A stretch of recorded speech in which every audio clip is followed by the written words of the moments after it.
tell us about like a couple of the obstacles that you faced on the road to being, what you are today, a successful financial advisor. Because, as all women who, particularly women who are professionals and have reached a certain level of success, we have a testimony, and there is no testimony without a test, as I always say, right? So what are some of yours? Oh my, that's such an amazing question. I think I'll go back and maybe look at the financial services industry, because the industry is such that it's all dominated by white men, Yes. right? And then here you are as a Black person, a Black woman as well. And I'm like little petite Black woman going for the bigger things that most of the time the Caucasians are going after. And so sometimes it feels lonely, as in, am I even in the right place? And there were times when I was bypassed for certain promotions, and I knew it had to do with my color, because they were uncomfortable putting somebody in such a high position because of the fact that they are used to seeing a certain kind of people in that space. And I remember that day I was just crying out to the Lord. I was like, Lord, I don't even understand why this happened, but not knowing the Lord was calling me in a whole different direction. So whenever we sometimes get a no, we shouldn't look at it as a rejection, but actually a redirection. Because if that didn't happen, I love that. I would not have even looked outside of my work field and say, I think I can start my own business. And so here I am, on a 1099 with Northwestern Mutual as an independent financial advisor, and I get to build my practice the way I want to build it. So some of the obstacles definitely being that only one, that person of color, as you walk in the room and you realize, okay, there's nobody here that looks like me. I want that to change. Because even as a financial advisor now, I have noticed there aren't many women of color in this space.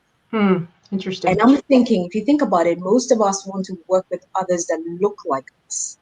And that means we'll need more people that look like us in this space, right? And one thing I feel the Lord say to me, when you walk into a room, don't even think about the fact that your color is different. Think of who you are in Christ. And so when I think about that, I mean, I would go to meetings with big CFOs and all that, but I walk in there knowing that my God is the creator of the whole universe. And so I go in boldness. I don't look at the fact that there could be racism around me and all that. I mean, it's not that I'm ignoring the fact. I'm just saying that it's important for us to look forward rather than always looking back. Because whenever you're looking back, it's going to be very difficult to move forward, if that makes sense. And you're walking in the confidence. You are, let's not forget, you are, educated, you are licensed, you have all the credentials there. So if you deserve to be in the room. Yes. And you walk in your truth, you walk in that confidence and knowing that you deserve to be in the room, right? Absolutely. And I think as people of color, we should not be afraid to go higher. As in, I know there are people there that don't look like you, but you have to go for it. And with God, there is nothing impossible. Nothing impossible. I did all these licenses as somebody who just changed careers, but I have 2 little children at home, and then COVID happens, right? And so we are homeschooling and all that. But see, when the Lord has a calling on your life, it doesn't matter the obstacles.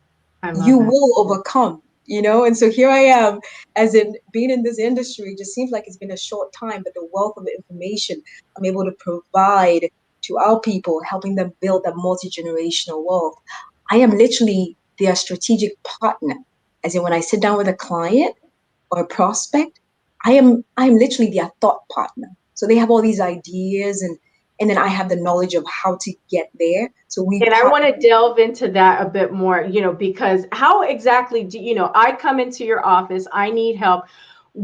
Describe just briefly, what are some of the strategies that you use in, helping me create a strategy if I have none?